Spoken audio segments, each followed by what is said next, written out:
Capítulo 14. O Sr. Bennet pouco ou nada disse durante o jantar.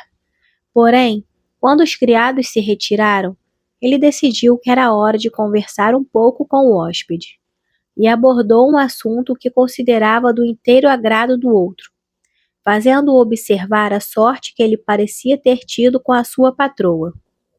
A consideração de Lady Catherine pelos seus desejos e o cuidado com o seu conforto pareciam notáveis.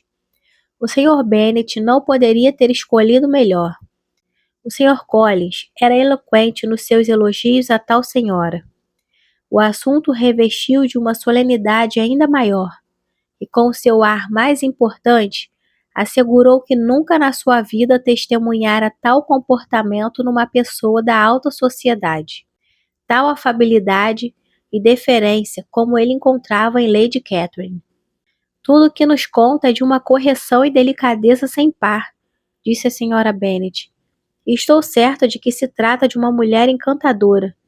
É pena hoje em dia já não se encontrarem senhoras da alta sociedade que sejam tão boas pessoas quanto ela.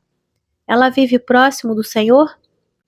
O jardim em que se situa minha humilde residência tem apenas um caminho estreito que o separa de Sua Excelência. Parece que ouvi dizer que ela é viúva. Tem filhos? Apenas uma filha, a herdeira de uma fabulosa fortuna. Ah, trata-se então de uma privilegiada. E que tipo de garota é? É bonita? Perguntou a Sra. Bennet, abanando a cabeça. É uma jovem de um encanto extremo. A própria Lady Catherine diz que, sob o ponto de vista da verdadeira beleza, a filha é de longe superior à mais bela do seu sexo, pois existem nela aquelas feições que distinguem a jovem de nobre ascendência. É, infelizmente, de constituição débil, o que lhe tem impedido de alcançar nos vários campos aquele grau de perfeição que de outro modo teria atingido sem dificuldade. Segundo me informou a senhora, que supervisionou a educação dela e que com elas continua residindo. Já foi apresentada à corte?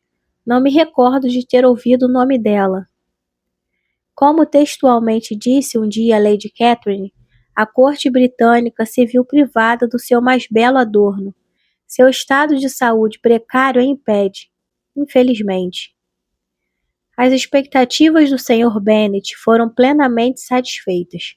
Seu primo mostrava-se tão absurdo quanto ele esperava, e era num gozo profundo que o escutava, guardando simultaneamente uma expressão séria e compenetrada, e com exceção de um olhar ou outro na direção de Elizabeth, não partilhando do seu prazer com ninguém.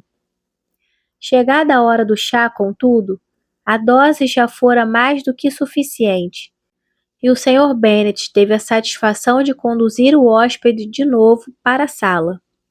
Terminando o chá, convidou-o a ler um pouco para as senhoras. O Sr. Collins aceitou prontamente. Um livro lhe foi apresentado, porém mal olhou para ele e recuou, e desculpou-se, dizendo que não era hábito seu ler novelas. Kitty olhou espantada, e Lydia soltou uma exclamação. Outros livros lhe foram apresentados, e após certa ponderação, escolheu os sermões. Ao vê-lo abrir o livro, Lydia bocejou, e ele não tinha, numa solenidade monótona, lido 3 páginas, quando ela o interrompeu dizendo: A mãe sabe que o tio Phillips tem intenção de despedir o Richard, e que se ele o fizer, o coronel Foster o contratará? A tia me contou sábado. Pretendo ir amanhã a Meryton para saber mais pormenores e perguntar se o Sr. Dennis já voltou da capital.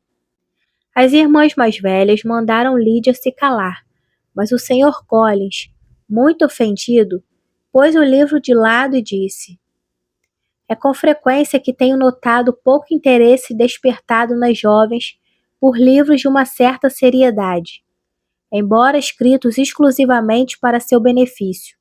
Isso me espanta, mas não quero com isso continuar incomodando minha jovem prima. Em seguida, voltando-se para o Sr. Bennet, ofereceu-se como seu adversário para uma partida de gamão. O Sr. Bennet aceitou o desafio, fazendo-o notar que agira de forma sensata ao deixar as garotas entregues à sua frivolidade. A Sra. Bennet e as filhas pediram amavelmente desculpas pela interrupção de Lydia e prometeram não tornar a ocorrer tal indelicadeza, caso ele voltasse ao livro.